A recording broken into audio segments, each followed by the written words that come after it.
Thank you, Caitlin. I have to be reminded that there's no microphone per se.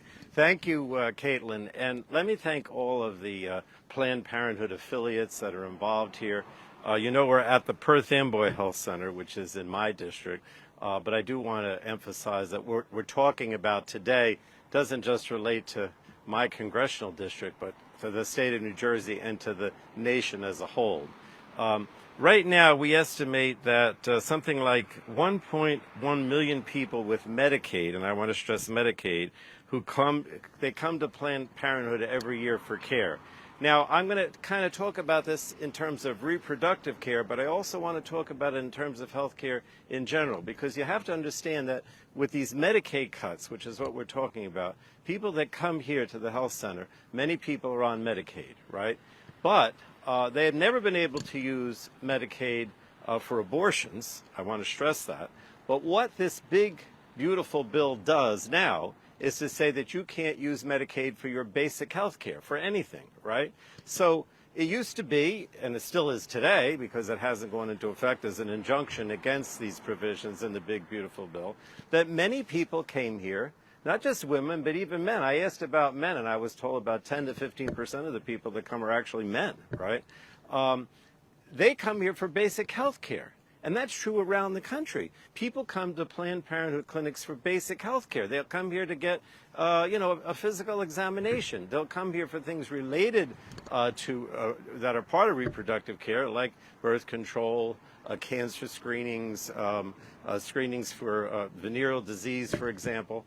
But it's basically, for many women and some men, the place where they go to just get basic health care. And so what you're doing is, if you're saying they can't use Medicaid for those purposes at a Planned Parenthood clinic, which is what this big, beautiful bill does, you are denying them access to basic health care. And I want to stress that.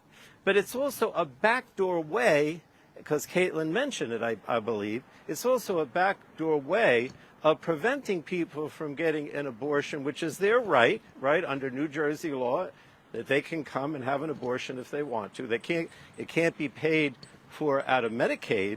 But if you defund Planned Parenthood because so many people now won't be able to come here for Medicaid, then you're going to have a direct impact on places like this. They'll either have to close or they'll have to cut back on the number of people that they can see. And so it is a backdoor way, if you will, of preventing people from their right to an abortion as well. And I do have to stress that, because that's what President Trump and the Republicans in Congress are all about. They don't care whether you have access to health care.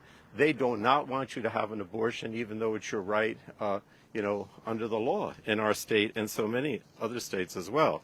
So this hostility, if you will, to Planned Parenthood is really a severe thing in terms of so many people who use Medicaid as their basic health insurance. And we have so many in New Jersey and around the country. Now, before I introduce Mikey Sherrill, I just want to say one thing. I am determined to fight this. We know it was passed by Congress. There's now an injunction. We support the injunction to prevent this from coming into effect.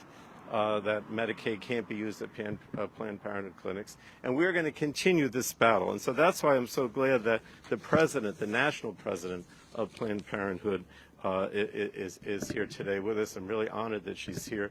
Micah will introduce her. But let me just say one thing, if I can. I could say many things about Mikey Sherrill, but I want to say one thing today, if I can. I want to emphasize how during her term in Congress that she was always standing up for women's rights, right? She's always standing up for women's rights. She's always standing up for reproductive rights. She's been on the front line. I chair the committee called the Energy and Commerce Committee that deals with all these healthcare issues that I'm mentioning today.